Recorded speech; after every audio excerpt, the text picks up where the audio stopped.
Hello বন্ধুরা, কেমন আছো? আশা করি ভালো আছো। দেখো আমার এই কুমড়ো গাছটি কোথায় হয়েছে। এই লঙ্কার ক্যারেটের মধ্যে হয়েছে। কত মোটা হয়েছে দেখো গোড়াটা। এটা উঠে গেছে এই পেয়ারা গাছে, এই দিদি দড়ি দিয়ে বেঁধে দিয়েছিলাম। দেখো উপরে উঠে গেছে একদম মাচাতে। কত ফুল এসছে, সব পুরুষ ফুল যদিও। দেখো কত ফুল এসেছে, কত ডোকা নেমেছে দেখো। এত ডাল ছিঁড়েছে। এই ডালগুলো কেটে নেব। এই ডালটা আজকে কেটে নেব, এখান থেকে একদম ছোট করে কেটে নেব।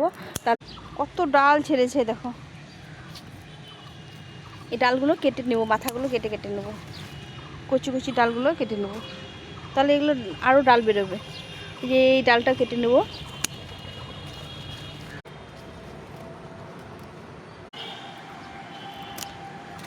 কুচি কুচি কত ডাল ছেড়েছে। যখন গাছগুলো ফল আসবে তখন তোমাদের সঙ্গে আবার শেয়ার তুলে নিলাম। এগুলো রান্না আমি নতুন নতুন সব আপডেটগুলো তোমাদের সঙ্গে শেয়ার